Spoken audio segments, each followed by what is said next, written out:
শিৱসাগৰৰ বিধায়ক অখিল গগৈৰ বিৰুদ্ধে তীব্ৰ প্ৰতিবাদ। অখিল গগৈৰ বিৰুদ্ধে সৰব হৈছে জিলা আয়ুক্ত কাৰ্যালয়ৰ কৰ্মচাৰী। জিলা আয়ুক্তক অখিল গগৈয়ে কৰা দুৰ্ব্যৱহাৰৰ বিৰুদ্ধে প্ৰতিবাদ কৰিছে। এদৰে মুখত কলা কাপোৰ বান্ধি প্ৰতিবাদ সাব্যস্ত কৰিছে কৰ্মচাৰীসকলে। প্ৰতিবাদৰ পাছতে এখন সভাৰ জৰিয়তে পৰৱৰ্তী পদক্ষেপৰ কথা ঘোষণা কৰিব বুলি জানিব পৰা গৈছে। আয়ুক্ত কাৰ্যালয়ৰ কৰ্মচাৰীসকলে আজি প্ৰতিবাদী কাৰ্যসূচী লৈছে। ইতিমধ্যে সামাজিক মাধ্যমত সকলোৱে দেখিবলৈ পাইছে যে কেনেধৰণে শিৱসাগৰৰ বিধায়ক অখিল গগৈয়ে জিলা আয়ুক্তগৰাকীক জবাবদিহি কৰিছিল। জিলা আয়ুক্ত কাৰ্যালয়ত উপস্থিত হৈ বানে ধোৱা শিৱসাগৰ জিলাখনৰ লোকসকলে কেনেধৰণে সাহায্য পাইছে, কোনে কেনেধৰণে সাহায্য লাভ কৰিবলৈ সক্ষম হৈছে, এই ক্ষেত্ৰত জিলা আয়ুক্তৰ কৰণীয় কি, জিলা আয়ুক্তই কি কৰিছে, এই সকলোবোৰক লৈ এক প্ৰকাৰ ধমক দি জবাবদিহি কৰিছিল। আৰু তাৰ পাছতে আজিৰ দিনটোত শিৱসাগৰৰ বিধায়ক অখিল গগৈৰ বিৰুদ্ধে প্ৰতিবাদ কৰিছে। আমি ফোনযোগে এই মুহূৰ্তত সংযুক্ত হৈছোঁ উজনি অসমৰ ব্যুৰ কৌস্তভমণি কাকতিৰ সৈতে। কৌস্তভ, কালিৰ ইতিমধ্যে ভিডিঅ'টো সকলোৱে দেখিবলৈ পাইছে। শিৱসাগৰ সম্পূৰ্ণৰূপে বানে তছনছ কৰি থৈ গ'ল। পূৰ্বৰে পৰা প্ৰশাসনৰ গাফিলতি, বিভিন্ন ক্ষেত্ৰত প্ৰশাসন কেনেধৰণে এক প্ৰকাৰ সেই পৰিৱেশ পৰিস্থিতিৰ সৈতে মোকাবিলা কৰিব পৰাকৈ যিখিনি কৰিব লাগিছিল সেইখিনি নকৰিলে, ব্যৰ্থতাৰ কথা বাৰে বাৰে প্ৰতিগৰাকী শিৱসাগৰীয়াই কৈছে। আৰু এই বিষয়খিনি কিন্তু কালিৰ দিনটোত অখিল গগৈয়ে তীব্ৰভাৱে জবাবদিহি কৰা দেখিবলৈ পোৱা গৈছে। আৰু তাৰ পাছত আজি কাৰ্যালয়ত এই পৰিৱেশ, শেহতীয়া কাৰ্যসূচী তেওঁলোকে কি ল'ম বুলি কৈছে? এতিয়া যেটো পৰিৱেশ আমি জিলা আয়ুক্ত কাৰ্যালয়ত দেখিছো, সেই আয়ুক্ত কাৰ্যালয়ত আমাক যিসকলে জনাইছে তেওঁলোকে কৈছে যে কৰ্মচাৰী পৰিষদৰ পৰা আৰম্ভ কৰি সকলোৱে এই গোটেই বিষয়টো প্ৰতিবাদ কৰিছে। দ্বিতীয় কথাটো হৈছে যে তেওঁলোকে এখন জিলা আয়ুক্তৰ যি চুকাফা ভৱন, যিটো তেওঁলোকৰ অডিটৰিয়াম, সেই অডিটৰিয়ামত তেওঁলোকে কনফাৰেন্স হল, সেই কনফাৰেন্স হলত এখন তেওঁলোকে সভা আয়োজন কৰিছে কৰ্মচাৰীসকলে জিলা আয়ুক্তৰ।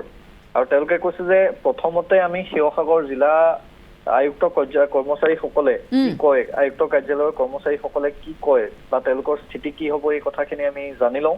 তাৰ পৰৱৰ্তী পৰ্যায়ত আমি সমগ্ৰ জিলাখনতেই কেনেকুৱা ধৰণৰ কি কাৰ্যসূচী কৰিব পাৰি তাৰ বিষয়ে চিন্তা চৰ্চা কৰিম। সেয়া হ'ল কৰ্মচাৰী সন্থাৰ তেওঁলোকৰ ভাষ্য।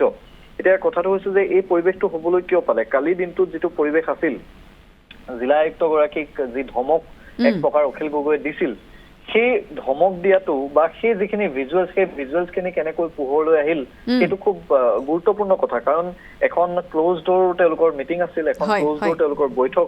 এই ক্ল'জ ড'ৰ বৈঠকৰ যিখিনি ভিজুৱেলছ, সেই ভিজুৱেলছখিনি কোনে বাহিৰলৈ আনিলে বা সেই একেবাৰে য'ত সকলোৰে কেমেৰা নিষিদ্ধ থাকে তাত জিলা আয়ুক্তগৰাকী আছে, সহকাৰী আয়ুক্ত আছে, ৰাইজৰ দলৰ কেইজনমান ব্যক্তি তাত আমি দেখিছো, বিধায়কগৰাকী আছে, বিধায়কগৰাকীৰ ব্যক্তিগত সহায়ক আছে। সেই ক্ল'জ ড'ৰ মিটিংখনৰ ভিজুৱেলছ বাহিৰলৈ কেনেকৈ আহিলে সেই কথাটো কিন্তু কোনেও সহজভাৱে গ্ৰহণ কৰিব পৰা নাই।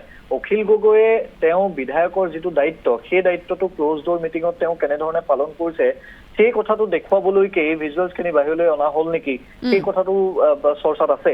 কিন্তু যিয়েই নহওক, কোনেও সহজভাৱে কিন্তু এগৰাকী জিলা আয়ুক্তক এনেধৰণে মুকলিকৈ অন কেমেৰা ধমক দিয়াটো সহজভাৱে কোনেও ল'ব পৰা নাই। দ্বিতীয় প্ৰসংগটো হৈছে যে আমি বাৰে বাৰে কৈ আছিলো যে জিলা প্ৰশাসনে যিটো সময়ত একেবাৰে তেওঁলোকৰ যিটো প্ৰদৰ্শন আছিল, প্ৰথম দিনটোৰ পৰা তেওঁলোকৰ যিটো দায়িত্ব থাকিব লাগিছিল, সেই দায়িত্ব জ্ঞানহীনতাৰ যিটো তেওঁলোকৰ প্ৰদৰ্শন, সেই প্ৰদৰ্শনটো তেওঁলোকে দেখুৱাই গৈছে। সেই কথাটো নিশ্চিত, সেই কথাটো একেবাৰে প্ৰথম দিনটোৰ পৰাই আমি দেখিছো যে অভিভাৱক মন্ত্ৰীগৰাকী থাকোতেহে জিলা আয়ুক্তগৰাকী যায়, তাৰ বাদ বাকী ক'তো তেওঁ নাযায়। তেওঁ বিভিন্ন সময়ত অকল মাত্ৰ এই ৰুমটোৰ ভিতৰৰ পৰা কেমেৰা কৰি বিভিন্ন নিৰ্দেশনা দিয়ে কিন্তু থাকিল, আমি স্পটত বৰ বেছিকৈ দেখা নাপালো তেখেতক। নিশ্চিতভাৱে। আৰু সমান্তৰালভাৱে আমি বাৰে বাৰে কৈ আছো যে দুৰ্যোগ প্ৰশমন বিভাগৰ যিগৰাকী সহকাৰী আয়ুক্ত, তেওঁৰ নাম হৈছে মীনাক্ষী পাৰমে। মীনাক্ষী পাৰমেক ইয়াত আহি মন্ত্ৰী কেশৱ মহন্তই, সেই বিভাগটোৰ সন্মানীয় মন্ত্ৰীগৰাকীয়েও ক্ল'জ ড'ৰ মিটিঙত এনেকুৱা ধৰণেই আচলতে ধমকি দিছিল, কিন্তু সেই ভিজুৱেলছো বাহিৰলৈ অহা নাছিল। কাৰণ সেইটো এটা প্ৰট'কল, সেয়া এটা প্ৰট'কল, সেই প্ৰট'কলটো ভংগ হোৱা নাছিল। কিন্তু কালি যিখন কনফাৰেন্স ৰুমত হোৱা বৈঠক, সেই বৈঠকখনত কেনেধৰণে প্ৰট'কল ভংগ কৰিলে বা বিধায়কগৰাকীয়েনো এই কথাটো কিয় কৰিলে, কিন্তু আমাৰ হাতত যিমান দূৰ তথ্য আছে, বিধায়কগৰাকীয়ে তাত যে এই ভিজুৱেলছখিনি সংগ্ৰহ কৰা হৈছিল তাত কিন্তু সেই বিষয়ে তেওঁ গম পোৱা নাছিল।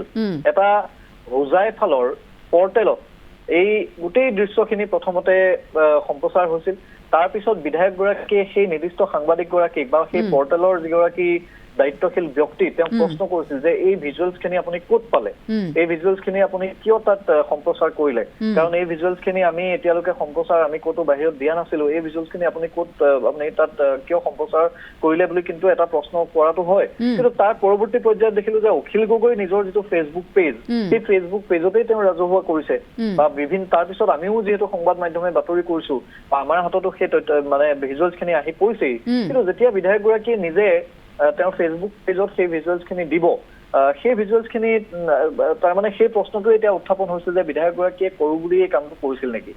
এতিয়া তাৰ পিছৰ প্ৰসংগটো হৈছে যে পাপৰি জিলা আয়ুক্তগৰাকীক যি ধৰণে তেওঁ কালি তাত ধমক দিছে জিলা আয়ুক্ত বা জিলা সহকাৰী আয়ুক্তসকলক, এই ধমকটো যদি তেওঁ প্ৰথম দিনাৰ পৰাই দিলেহেঁতেন, বিধায়কগৰাকীয়ে প্ৰথম দিনাৰ পৰাই যদি জিলা আয়ুক্তৰ প্ৰতি নৰম স্থিতি নললেহেঁতেন, তেতিয়াহ'লে হয়তো এই এনেকুৱা এটা ঘটনা কালি সংঘটিত হ'বলগীয়া নহলহেঁতেন বা তাক লৈ আজি আলোচনা কৰিবলগীয়া পৰিৱেশ এটা নহলহেঁতেন। কাৰণ প্ৰথম দিনাৰ পৰাই আমি চিঞৰি আছিলো যে জিলা আয়ুক্ত সম্পূৰ্ণৰূপে বিফল, দুৰ্যোগ প্ৰশমন বিভাগ সম্পূৰ্ণৰূপে বিফল, ইয়াত ছাৰ্ভে এটা চলি আছে, সেই ছাৰ্ভেত কি কি হৈ আছে সেয়া আমি বাৰে বাৰে বাতৰি কৰি আছো যে ছাৰ্ভেত গৈ একাংশ শিক্ষকে যি বহুৱালি কৰিছে সেই বহুৱালিবোৰৰ প্ৰতিবাদ হৈছে বিভিন্ন প্ৰান্তত।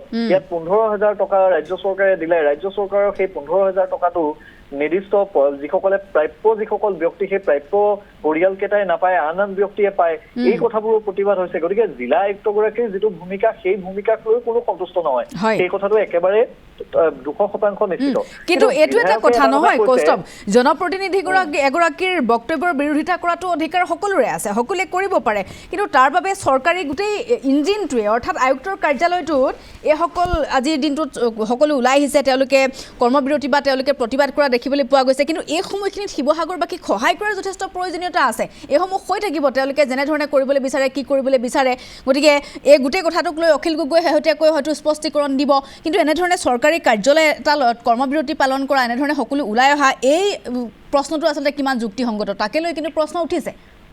নহয় পাপৰি চাওক, এতিয়া প্ৰথম কথা হ'ল অখিল গগৈয়ে কালি এই বিষয়টো ইতিমধ্যে স্পষ্টীকৰণ দিছে যে আজি মই জিলা আয়ুক্ত মৃদুল যাদৱক মই ধমকি দিছো, এইবাবে মই ধমক দিছো যে ASDM ৰ যিটো পৰ্টেল, সেই ASDM ৰ পৰ্টেলটো মুখ্যমন্ত্ৰীক তেওঁ কৈছিল যে তাত 1 কোটি টকাৰ এটা সাহায্যৰ বাবে 4খন জিলাৰ বাবে মাত্ৰ 1 কোটি টকা দিছে। সেই 1 কোটি টকাৰ যিটো পৰ্টেল, সেই পৰ্টেলটো খুলিবৰ বাবে মুখ্যমন্ত্ৰীৰ সৈতে অখিল গগৈয়ে এটা মেছেজ দিছিল মুখ্যমন্ত্ৰীক। তাৰ পৰৱৰ্তী পৰ্যায়ত তেওঁ কৈছিল যে মই 9:30 বজাত সেই মেছেজটো মুখ্যমন্ত্ৰীলৈ দিছিলো আৰু 11:30 বজাত মুখ্যমন্ত্ৰীয়ে অখিল গগৈলৈ ফোন কৰিছিল।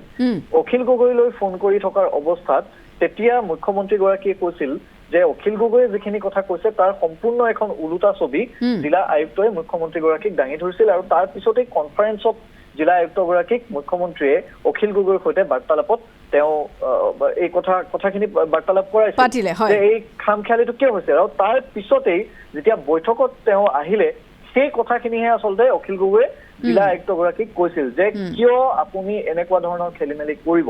জিলা আয়ুক্তগৰাকীয়ে কিন্তু এটা কথা ঠিক যে এবাৰো তেওঁ অখিল গগৈক বিৰুদ্ধাচৰণ কৰা নাছিল, তেওঁ কৈছিল যে আপুনি ইমান বেয়াকৈ নক'ব, মই উঠি গুচি যাম, আৰু তেতিয়াও অখিল গগৈ কৈছিল যে আপুনি গুচি যাওক, আপোনাৰ নিচিনা আয়ুক্ত আমাৰ ইয়াত প্ৰয়োজন নাই, ইয়াত 3খন জিলা ইয়াত বানত ককবকাইছে, সেই সময়ত আপুনি ইয়াত লৰা ধেমালি নকৰিব বুলি একেবাৰে স্পষ্টকৈ কৈ দিছে। এতিয়া ইয়াৰ পিছত আজিৰ দিনটোত জিলা আয়ুক্তগৰাকীয়ে বিধায়কগৰাকীক যদি কিবা আহ্বান জনালেহেঁতেন, জিলা আয়ুক্তগৰাকীয়ে যদি অখিল গগৈৰ প্ৰতি তেওঁৰ আপত্তি আছিল তেতিয়াহ'লে পোনপটীয়াকৈ অখিল গগৈৰ সৈতে কিবা তেওঁ কৰিছে সেয়া দেখিবলৈ সেইটো এটা বেলেগ কথা। এই এনেকুৱা এটা সময়ত জিলা আয়ুক্ত কাৰ্যালয়ৰ এইসকল কৰ্মচাৰীয়ে প্ৰতিবাদ কৰাটো কিমান দূৰ সমীচীন, যিটো সময়ত ৰাইজে এটকা এটা পাবলৈও হাহাকাৰ কৰি আছে, ৰাজ্য চৰকাৰৰ পৰা অহা সাহায্য পাম বুলি তেওঁলোকে আশা কৰি আছে, ককবকাই আছে, সেই সময়ত এইসকল কৰ্মচাৰীয়ে প্ৰতিবাদ কৰি আজি এতিয়া 12 ঘণ্টা হৈছে, 12 ঘণ্টাত যদি তেওঁলোকৰ কোনো উত্তৰ নোলায়, তাৰপিছত তেওঁলোকে পৰৱৰ্তী সময়ত আকৌ প্ৰতিবাদী কাৰ্যসূচী গ্ৰহণ কৰিব। তাৰমানে প্ৰতিবাদৰ নামত সাধাৰণ ৰাইজৰ পৰা চৰকাৰী সেৱাসমূহ ব্যাহত কৰিবলৈ তেওঁলোকে লৈছে, এয়া কিমান গ্ৰহণযোগ্য তাকে লৈ প্ৰশ্ন উঠিছে। কৌস্তভ, মই এই মুহূৰ্তত আপোনাক ধন্যবাদ জ্ঞাপন কৰিছো।